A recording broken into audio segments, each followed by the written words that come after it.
तो लोग जो बोलते हैं कि स्वामीनारायण धर्म में ऐसा है, हमारा स्वामीनारायण धर्म, तो हम आपसे जानना चाहेंगे कि स्वामीनारायण धर्म है कि संप्रदाय है? बहुत ही सुंदर चर्चा छेड़ी है आपने कि स्वामीनारायण धर्म है या संप्रदाय है। पहले तो स्वामीनारायण संप्रदाय के लोगों को ही धन्यवाद ज्ञापित करना चाहिए कि उन्होंने अपने आप को संप्रदाय कहा है, कभी भी धर्म नहीं कहा है। एक ही कोर्ट पिटीशन में उन्होंने कहा कि हमको सनातन धर्म से अलग पहचान दी जाए, हम हिंदू धर्म का भाग नहीं है। इस एक घटना को छोड़ दिया जाए तो बाकी कहीं कभी उन्होंने अपने आप को धर्म के रूप में ख्यापित नहीं किया, सदैव अपने आप को संप्रदाय कहते रहे हैं। मतलब अपने आप को संप्रदाय ही वो लिखते हैं, संप्रदाय ही लिखते हैं, जी, संप्रदाय जी। कहते हैं, संप्रदाय मानते हैं जी। और उनके जितने आचार्य हैं उन्होंने भी यही कहा है। हमारे पास शिक्षापत्री जो उनका एकमात्र सहजानंद स्वामी कृत ग्रंथ है, अच्छा। जो स्वामीनारायण संप्रदाय के प्रवर्तक या स्थापक माने जाते हैं जी। और उनके द्वारा ये लिखित ग्रंथ है। और 2036 यानी संवत 2036 ईस्वी सन के हिसाब से 1979 में इसका प्रकाशन हुआ है और मुंबई से प्रकाशन हुआ है और मुंबई से सारिका प्रिंटर्स से इसका प्रकाशन किया गया है।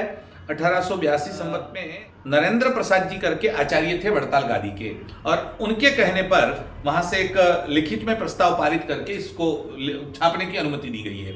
मतलब उनका स्वयं का प्रकाशित ये ग्रंथ के श्लोक नंबर 100 और 121 दोनों में उन्होंने स्पष्टतया स्वामीनारायण संप्रदाय किसको मानता है इस बात की स्पष्टता की है।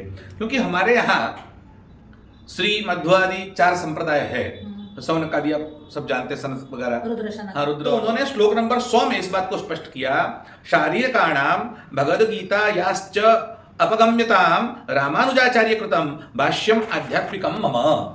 यह स्पष्टता उन्होंने श्लोक नंबर 100 में की और कहा कि श्री रामानुजाचार्य ने किया है ऐसा जो व्यास सूत्र का श्री भाष्य है और भगवत गीता का भाष्य है, इस दोनों को हम अपना अध्यात्म शास्त्र के रूप में स्वीकार करते हैं। मतलब भगवान वेदव्यास का जो ब्रह्मसूत्र है उसमें रामानुजाचार्य की जो व्याख्या है या भाष्य है उन्हीं को वो लोग स्वीकार करते हैं। बिल्कुल, उन्होंने जी, स्पष्ट जी। रूप से कहा कि हम रामानुजाचार्य की जो व्याख्या है उस श्री भाष्य नाम ही लिखा है, श्री भाष्य का हम स्वीकार कर, मतलब अपने मत का उसमें जोड़ते हैं या अपने मत को उसका भाग मानते हैं। जी। आगे उन्होंने श्लोक नंबर 121 में इस बात को फिर से स्थापित किया, मतम विशिष्टाद्वैतम में गोलोको धाम चिप्सितम तत्र ब्रह्मात्मना कृष्ण सेवा मुक्तिश्च गम्यताम।